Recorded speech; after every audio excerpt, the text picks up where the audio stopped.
You've been tasked with explaining intelligence cycle and its distinct phases. Could you do it? Well, if not, stick around. You're watching IT Pro TV.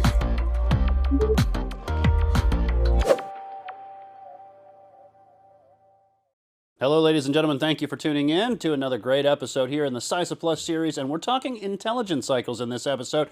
Here to kick us off, Dan, so tell us a little bit about the definition of intelligence cycles. That's probably a really good place to start. Yeah, I would say that was good, yeah. What the heck is this intelligence cycle of which you speak? So let's go and just start right there and define the intelligence cycle. And basically, this is a collection and analysis of data or information for the purposes of filling in knowledge gaps in our security, right? That's the whole idea of what we're trying to accomplish. And that's why we use the intelligence cycle, is to do that very activity. So we're going to have some, I'm not so sure about this, I'm not so sure about that. And a lot of times it's because we just haven't really looked or paid attention into those areas.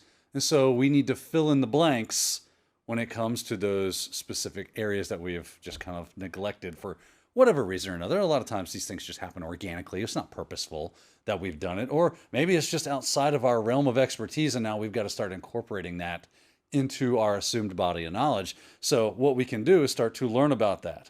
A great way to do this comes from the intelligence community. When I say the intelligence community, I mean the intelligence communities at large, from government organizations. The intelligence cycle specifically comes from the U.S. intelligence community, and they basically just imported into doing cyber threat intelligence, right? So we're just going to take it from national security to cyber threat, which sometimes actually cross-pollinate. So this is going to be really in that wheelhouse. So hopefully that makes sense on what we mean when we say intelligence cycle. And of course it's cyclical, therefore this is something that's going to be ongoing. It's moving from one phase to the other and always coming back around, and it's the old snake eating his tail kind of idea. I wanted to call it the CTI wheel of pain, but that didn't seem to fly, and no one asked me, and there was that. So I guess we'll go with intelligence cycle since that's been adopted. So Dan, with the intelligence, I'm going to say life cycle because I'm thinking information life cycle, I don't think right? that would be too bad to say that. Right. So we have some distinct phases that we need to talk about. Can you tell us a little bit about, just the phases in general? Yeah, let's just kind of go through them really quickly so that we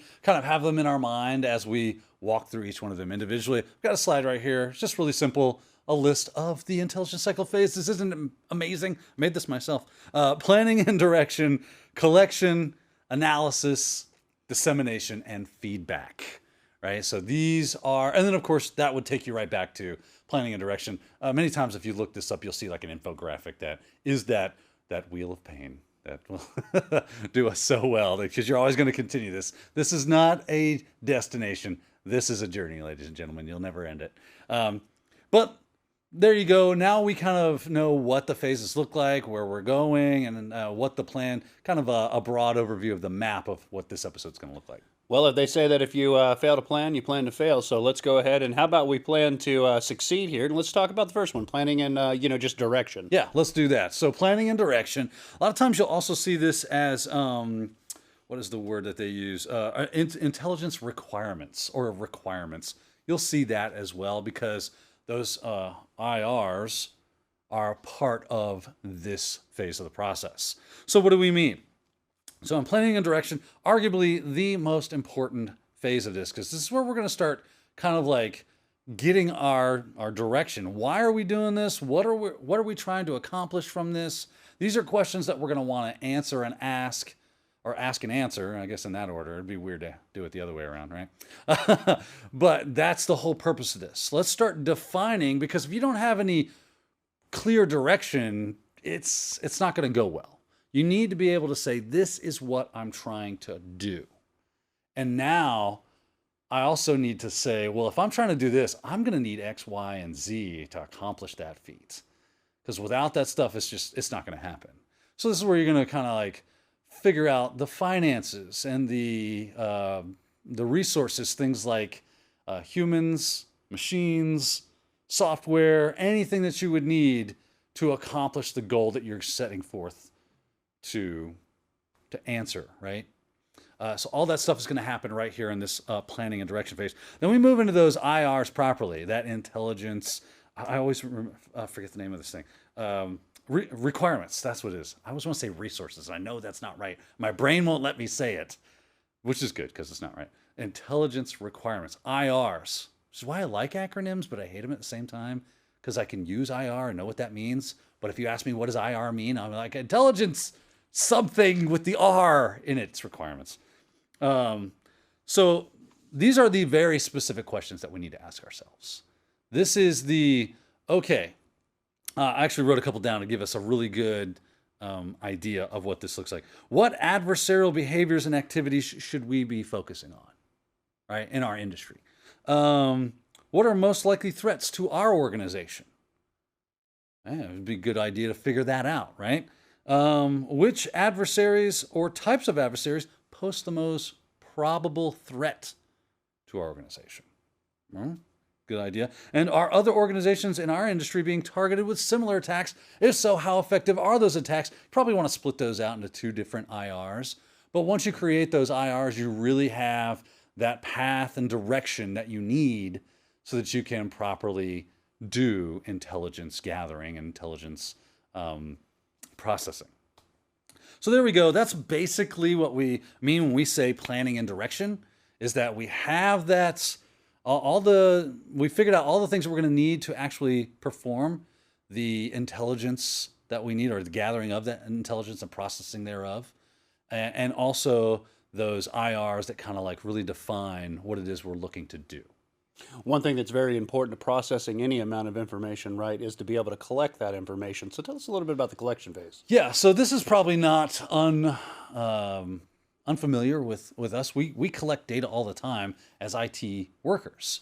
We're always logging something or checking the status of this, that, or the other, and we've got umpteen million different ways in which to do it. A lot of times, but when we're talking, we're using some sort of log aggregation, things like syslog, right? But a lot of times, what we're talking about here inside of the intelligence lifecycle is typically we're going to leverage something like a SIEM, right? We've talked about SIEMs before. We'll talk about them again. They're a very important part of what we do because they allow us to aggregate logs into a nice repository for us to be able to then analyze later.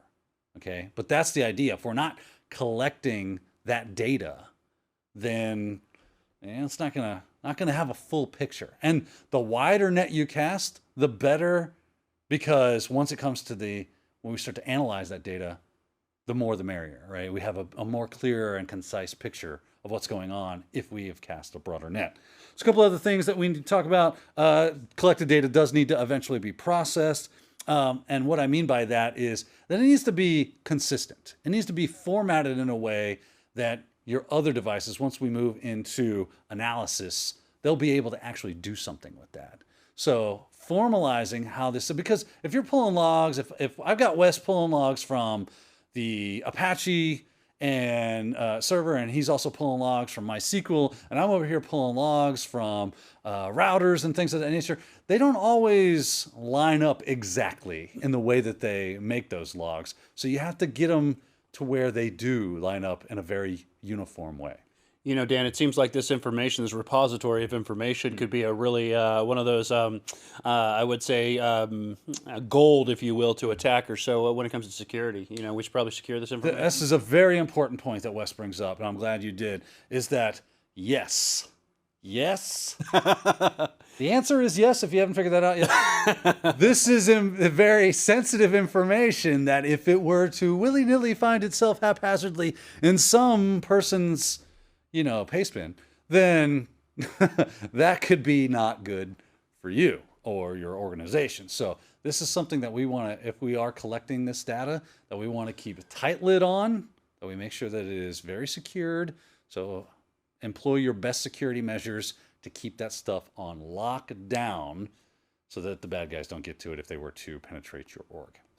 Now it seems like, yeah, we can collect information, but the company that collects and stores the most information doesn't necessarily win, right? We've got to make some sense out of that information, so that would probably lead us into the analysis phase. How can we actually use this information? Right. This is where we put the wheels on, right? And we start trying to like do something with all this information, because what good does it do us if I'm like, yeah, boss, man, we got agents reporting from left, right, and center. You name it. We've got it all coming in. Great. What does it all mean?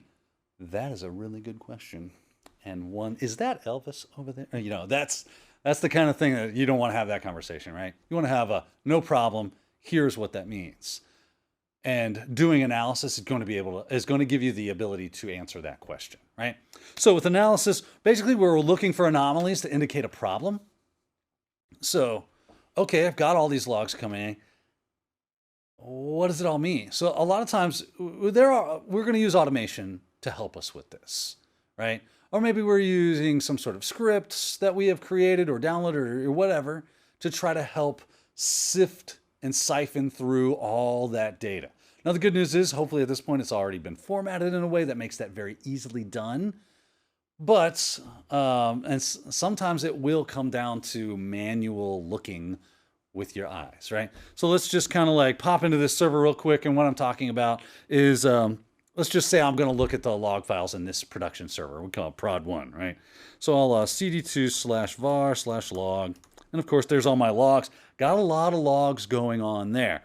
So I'll just try to do something to make my life a little bit easier. Maybe I'll do like an old grep don't worry about sensitivity. I'll look for fail. And I'll just star.log. So just look through anything with the .log extension.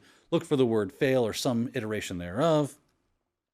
And then, you know what? I'll pipe greps because maybe I'm focusing in on looking for anomalous login, something like passwords. So I'll look in for password. Fire it off. I've noticed I'm getting permission to die. It does help when you sudo these things. Let's see here. There we go. And I'm seeing definitely something, a lot of failures for a user named John from this IP address on this port, and it looks like it's doing some SSH business. So this looks like a brute force attack. But if I didn't look at these logs, if I wasn't just pulling failures out, at this point I would probably also want to look for successes as well, right? But that's the idea, is I'm going to analyze this. Do I recognize that IP? Do I recognize that user? Is this an odd time? Because there's the timestamp right there.